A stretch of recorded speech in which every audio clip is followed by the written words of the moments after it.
It's been a year and a half, almost to the day, since I had my cardiac event. And for whatever reason, I feel a motivation to relive it with you guys. I think for two reasons. One, because it was a significant touch point in my life. So I think it's worthwhile remembering it. And number two, I hope that through my experience, you guys can have a little different insight in maybe how to examine your own health and your own lives. So back up in the country, and this is where we were back in December. Temperature was a little different. It's 82 degrees outside today. It was typical wintertime weather. I woke up, as I do most mornings, probably around 4 a.m., made coffee, kind of brushed my teeth, and headed back to the bedroom to grab glasses and my book just to start reading. And I had really, really bad heartburn. Really bad heartburn. And so I was pacing around the room a little bit and trying to get a handle on why I didn't feel good. And my incredibly intelligent wife woke up and looked at me and said, "Are you okay?" And I said, yeah, I'm fine. I just got reflux, which I get occasionally. And her response was, "Are you sure? You don't look good. Like, your color's weird and you just don't look good." I said, "What do you mean?" She goes, "Is something else going on?" She's like, "You look like something really bad is going on." She goes, "You're not like having anything going on with your heart, are you?" At which point, in a very demeaning way, I said, "I'm a cardiac surgeon. Seriously? I'm just having reflux." She was like, okay, I hear you. You don't look right." So I took a Pepsid and I sat down and started reading, as I do pretty much every morning. And I felt better. Just some reflux, right? Sure, just some reflux. So I read for a couple of hours and everybody wakes up and we decide we're going to get outside and take all the dogs out for a walk. So we head out the front door and we get about a mile, maybe a mile and a half from the house, and the reflux comes back. Like, really comes back. And I'm sweating and I peel my coat off and, I'm like, God, I do not feel good. And I looked at my wife and I said, we need to turn around and go back to the house because I need to use the restroom because I've got really bad heartburn. And again, she said, "Are you sure you're okay?" I was like, "Yes, I'm totally fine." In the meantime, it's 30 degrees outside and I've got half my clothes off trying to get my temperature under control. So we get back to the house. Again, reflux is just raging at this point. And I go to the restroom and I sit down. And within 30 seconds, the pain was totally gone. And I thought to myself, that's not good. Because as I am very much aware, based on what I do every day, if you have a fixed blockage in one of your heart arteries, when you exert yourself, the area below that blockage gets blood starved and you start to have symptoms. And then when you rest and the heart rate comes down and that section of the heart doesn't have to work so hard, the pain totally goes away. It's called stable angina, or stable heart pains. And I thought to myself, no, there's no way that's happening. I'm sure I've just got reflux. So I took another Pepsi. At which point, through the course of the entire day, I thought it would be instructive for me to test whether or not I was right, or, in usual fashion, my wife had a sixth sense that something was really wrong.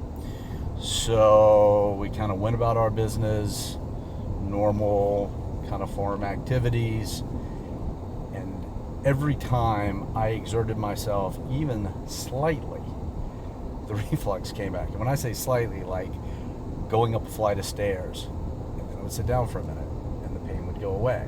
And I would say to myself, no, it's not possible. I don't smoke, had been drinking for a long time up to that point, interestingly, because I hadn't been feeling great, really tired, couldn't figure out why, so I removed alcohol from my life, eat right, exercise regularly, monitor my labs, triglycerides, total cholesterol, all those things. It's like, no, it's not possible. So the whole family went home in the late afternoon, and my youngest son stayed with me to spend some time in the woods that evening. And we're actually headed to the location that we were in that evening of December 4th. We're pulling up to the field now. Name of the field is Cypress, because of the cypress pond that is to our right now. So evening of December 4th, my youngest son and I are headed out here to Cypress Field, which is one of my personal favorite fields, absolutely gorgeous, for an evening hunt. And I'm feeling pretty good. Like, I've got myself really well convinced that all is fine, and I just had some reflux, and I'm going to spend the afternoon with my youngest boy, and nothing better than being outdoors and being in a beautiful environment like this. So we had an amazing hunt. I need you to use your imagination for a minute, because the sun is now really going down. We spent several hours in the deer stand, and my son was able to harvest 2 animals. And I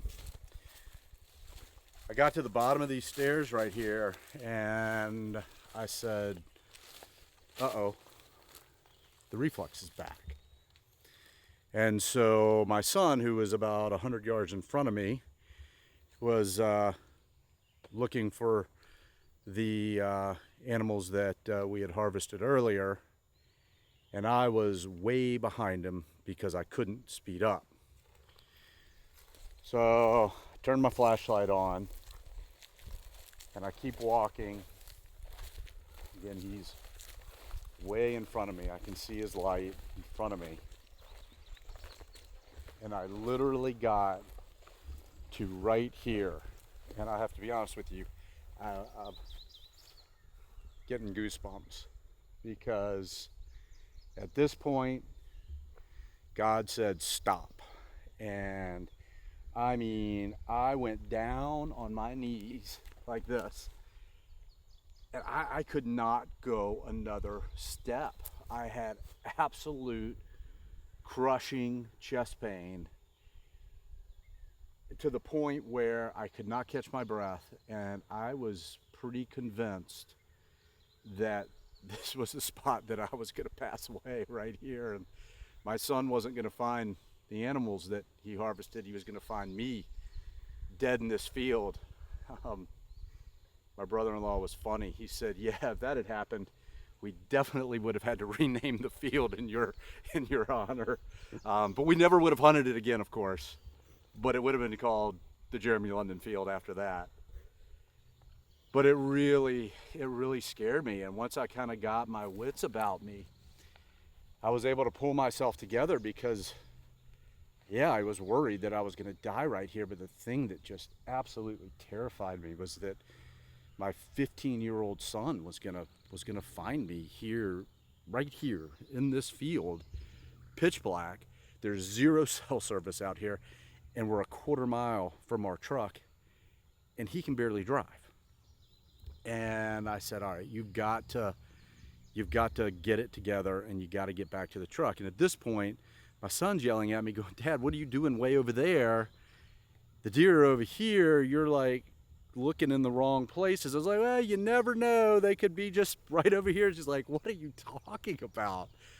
So I pull myself together and I start walking this way. And he meets me about halfway, and we actually were able to find the two animals, and we cut back into these woods right here, and the pain started to come back on again. So I just stopped, and he looked at me and goes, Daddy, are you okay? And I said, I'm fine. I said, I just got some reflux. I got to stop for a second. He goes, stopping helps reflux? I said, sometimes. And he was like, So believe it or not, we get the animals out into the field. We get back to the truck. I'm able to get both of the animals loaded, get all that taken care of, and we're able to then head back into town. Safe and sound, totally chilled out, chest pain gone, reflux gone. We're headed back into town, which is about an hour drive, and I am relatively frightened by the whole experience, as you might imagine. We get home, take a shower, took an aspirin and a beta blocker, and I went to bed. And I did not say a word to my wife about the event that had occurred. I just went to bed. Woke up the next morning, thank goodness. Went downstairs, made my coffee, hung out for a few minutes, came back upstairs, which is like 3 flights in our house, and I immediately had crushing chest pain again, just like I had in the middle of that field. And at that point, I looked at my wife and I said, something's really wrong. Like, something's really wrong. And then I told her the entire story at that point as to what had occurred on the evening prior, at which point she looked at me and said, well, why didn't you say anything to me last night? And I said, well, because you would have made me go to the emergency room. And she goes, no shit. That's what people do when you have those kinds of symptoms. And I said, yeah, but I figured I could wait till today. Maybe it wasn't as bad and whatever. At this point, she looked at me and she said, that is possibly the most selfish thing you have ever done to me and my boys. And without hesitation, I responded, 100%. You are absolutely right. And I am so incredibly sorry. But can we call the cardiologist now? Because I'm really scared. And I think I need to go to the hospital. She's like, yes, of course.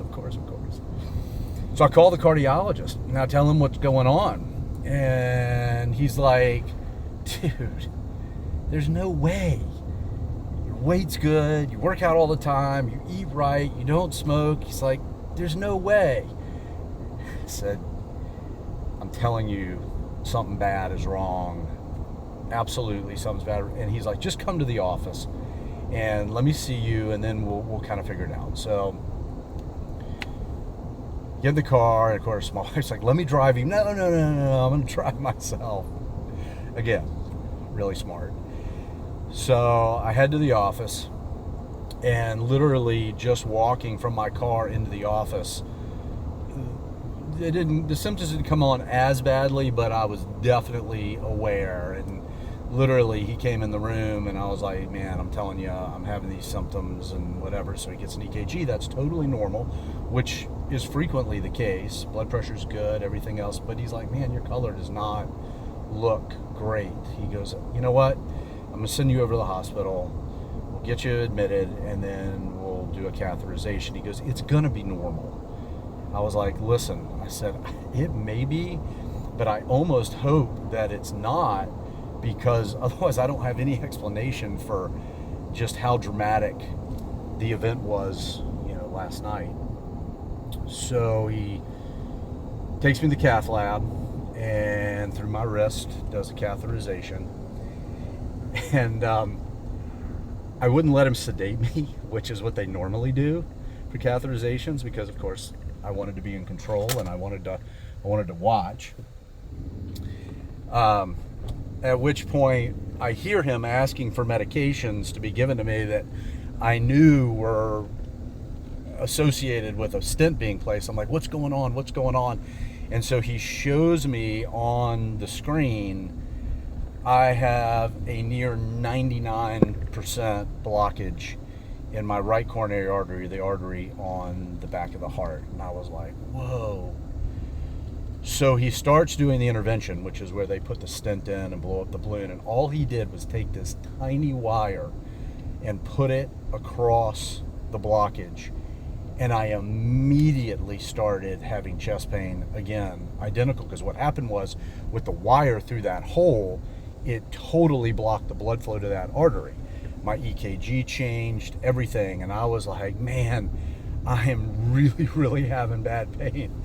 And he looked over the drapes at me and he goes, I need you to shut up so that I can get this done. And I was like, oh, at which point he fully sedated me and got the stent in, and everything went really, really well. And chest pain went away. They got me back up to the room, and I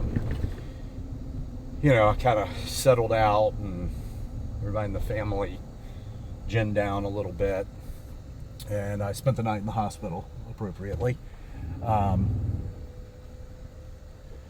At which point I woke up that next morning, Tuesday morning at this point, with an entirely different perspective on so many things.